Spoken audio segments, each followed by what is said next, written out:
Thank you to Jess and Dan in their leading this morning. So we continue our reflection and our consideration of this wonderful psalm. Have you ever been hit by a curveball? The phrase has now become just part of our lexicon. Originally it comes from baseball and softball, where instead of the ball coming straight to the batter, the pitcher puts pressure on the ball in such a way that it makes it spin and weave, and the batter's swing and preparation is absolutely disrupted. The ball now tracks in a completely different way and often heads directly towards the batter. It's disconcerting, it's unexpected, and it's potentially dangerous. Have you ever found yourself in a situation where you've been knocked about and you've been thrown off course? And maybe life has thrown you a curveball. And try as you might, you just can't avoid the impact or the outcome. Perhaps what you believed or thought true has been upended. Perhaps you've been faced with challenges to your physical or your mental health or your family dynamics. Maybe grief or loss or transition. Perhaps work, financial security questions for you, or friendship. Maybe we've been hurt by others or others have hurt us. Or perhaps you've needed to escape from quite painful and destructive experiences of family, of faith. And maybe you felt that God has squashed your life. Often things don't seem to make sense as they once did. And when we find ourselves in these situations, it can be exhausting mentally and physically. And sometimes it's not as if life has thrown us a curved ball. It's more that we have found ourselves responding to a call that has come, well, seemingly from nowhere. But as we listen to the voice, we recognise that it has come from deep within. And we are face to face with our own curveball. It's almost as if our inner soul is pushing us into a new world. It's disturbing, it's disrupting us. And we have to confront an intense urge to step out into this new world. It's a profound step of faith. These curveballs, whether they're coming from external life experiences or from deep within, are surprising, they're unexpected, and they're disruptive. And whether we are currently facing these situations or have in the past, there is one thing of which we can be very sure: we will face these times. There are so many things in life that we can't control, and they are part of being human. And as we're thrown into these uncharted waters, we experience a wild place that's unknown. It's as if we are in another world, and perhaps we feel unsafe. Life is unfolding in ways that we can't always understand. We can't go back, we can't change things. We are confused and bewildered. This is the place of wilderness. And maybe for some who have chosen this path, that maybe, well, this is scary and yet it's exciting, but I still feel alone. But for many of us, we will legitimately ask in these times, why am I here? Is God here? Why are my prayers unanswered and my faith has gone? In one of the other readings for this week, we hear Jeremiah speaking very plainly to God. And he says, "You are a mirage. You are a mirage. You're not real. Why is my pain unending and my wound grievous and incurable? You are to me like a deceptive brook, like a spring that fails." These are deeply personal and painful existential questions. We know that there's a certain amount of pain that we're going to face in our lives. That's unavoidable.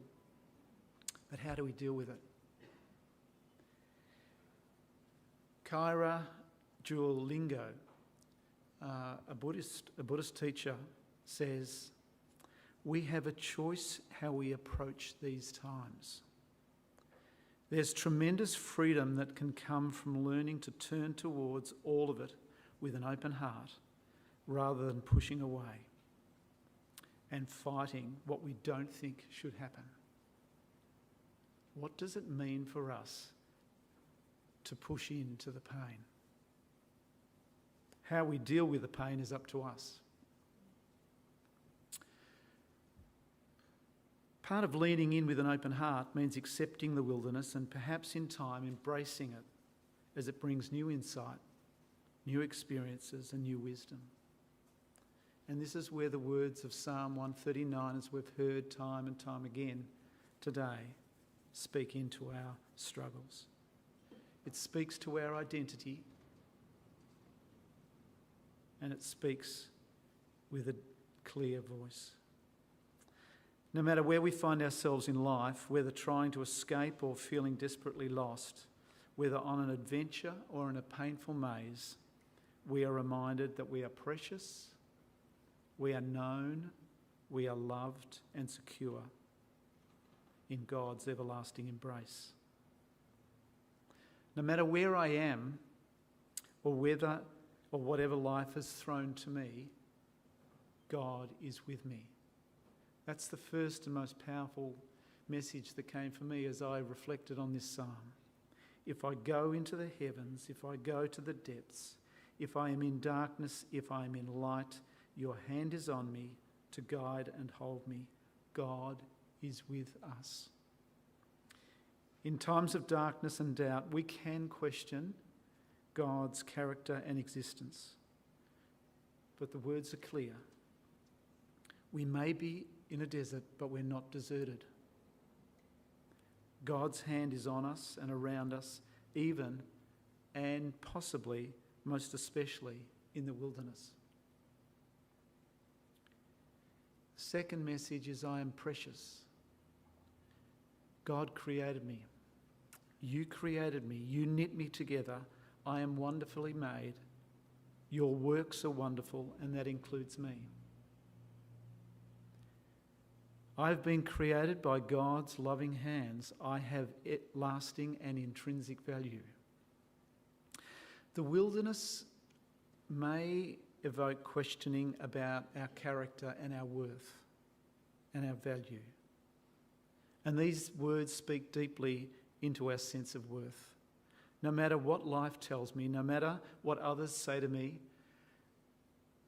or about me, and most importantly, no matter what my inner critiquing voice tells me, I am worthy of life. I am worthy of love. I am wonderfully made. So God is with me, and I am precious. And the third unspoken word that is not used in this psalm, but it's infused right through the psalm, is love. We are known, we are precious, and we are loved. Sarah Bessey, in her book Field Notes for the Wilderness, speaks about the essence of God's love for us in the wilderness. The love of God is the truest thing in the universe. There are many truths and many more half-truths and falsehoods, and we're all aware of those. But this truth is timeless. God is love and continues to love us wherever we are. God is love, so the invitation to the wilderness is an invitation of love. In story after story, Jesus reveals all the ways we've been misunderstood, or we've misunderstood and misrepresented God. And this is one consistent theme that has reverberated down the centuries, because there have been many destructive words and behaviour of countless people who have distorted Jesus, God's message to us. It's been twisted so many times. Jesus says time and again I quote Sarah Bessie, "There isn't anywhere you've been or where you're going where you're not at home in God's love. The wilderness is home to God, even the wilderness in your heart and in your life. There isn't anywhere you've been or where you're going where you're not at home in God's love. The wilderness is home to God, even the wilderness in your heart and in your life." We need to hold on to these truths in times of darkness and wilderness, in times of joy and ecstasy. We are held. We are precious. We are loved. I am not alone. I am precious. I am deeply loved. I am in God's hands. As we share our time of reflection, and we have these symbols that represent to us in so many different ways that we are not alone, that we are precious, and that we are deeply loved. Jesus' love for us is pure and complete.